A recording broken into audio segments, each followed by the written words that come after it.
Hello, my name's Steve Goldberg and I'm running for president of the ZOA. Let me tell you who I am and why I'm running. I make my living as a lawyer. I graduated from Harvard in 1975 with a degree in math, and then in 1978 from NYU Law School. Right now I'm a partner in a law firm in LA where I specialize in business litigation. My passion is Israel and Jewish causes. I've been active in the Jewish community for many years. I'm proud to say that for years I was the lawyer for the Jewish Defense League, the JDL, in Los Angeles. Right now I'm the national vice chairman of the ZOA and a member of several other pro-Israel organizations. Now, why am I running for the ZOA?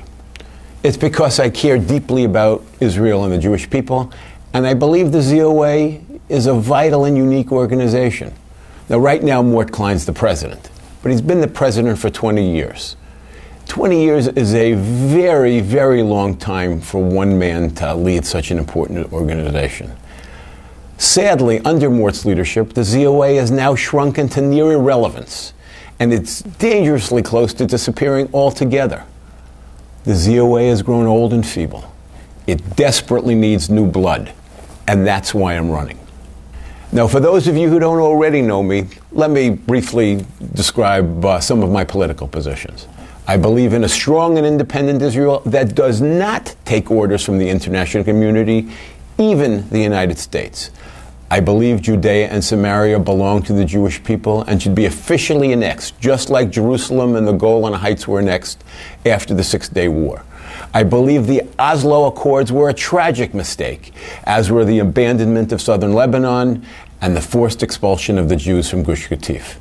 I believe the so-called two-state solution was doomed to fail from the outset, and it should be declared dead and then buried permanently. I believe all of the land of Israel belongs to the Jewish nation, and that Israel's claim to the land is rock solid, biblically, historically, and legally. It's evidenced by the Balfour Declaration, the San Remo Conference, and the mandate for Palestine that was adopted by the League of Nations, and Chapter 80 of the UN Charter. Now, to those who want to create a Palestinian state, let me tell you something. One already exists. What's it called? Jordan. Israel should not be bullied into creating another one by carving up its own already tiny homeland.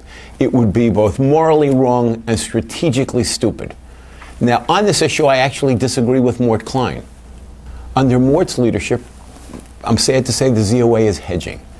It takes the position of not now with respect to a Palestinian state, but maybe in the future. Mort talks about Palestinian incitement, of violence against Israel, and the absence of a partner for peace as reasons why now isn't the time to create a Palestinian state, but maybe there can be a Palestinian state in the future. I say let's stop hedging. The ZOA should be crystal clear, and it should say what nobody else is willing to say, which is the truth.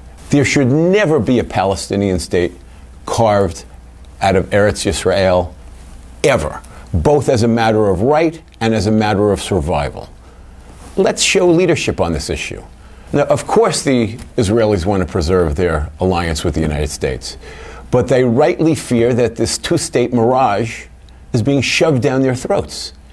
If we can help educate American Jews, Christian friends of Israel, and American political leaders that there can never be a two-state solution, if we can let history make the case for us that every time they try to divide the land, the result is only more war and bloodshed, the Israelis will see they have international support.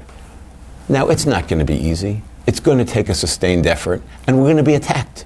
But we have right, history, and logic on our side, and it's important to stand up for the Jewish state without apologizing and without being afraid. At least it's a start. Now, I'd be remiss not to mention Iran, which of course poses a grave threat to Israel as well. It's perfectly clear the Obama administration cares more about stopping Israel from launching a military attack on Iran than it's worried about preventing Iran from getting nuclear weapons in the first place. Now, we can all see diplomacy isn't working, and that sanctions, even though they're justified and necessary, they're not going to be enough. Let's tell the truth.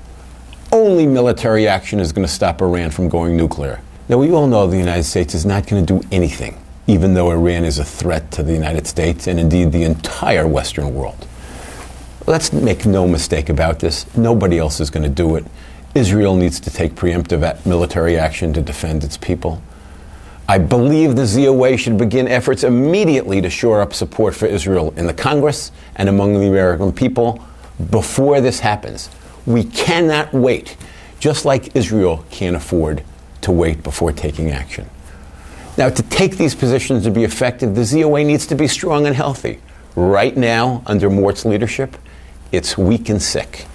I will soon speak to you again and explain what's gone wrong with the ZOA, why did it happen, and what I propose to do to rejuvenate this very important organization. One last thing. I asked Mort Klein to debate me publicly about the future of the ZOA. It was a former president of the ZOA, Supreme Court Justice Louis Brandeis, who said sunlight is the best disinfectant. Let's let the sun into the ZOA to disinfect it.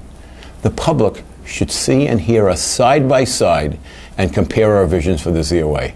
Mort, how about it? Thank you.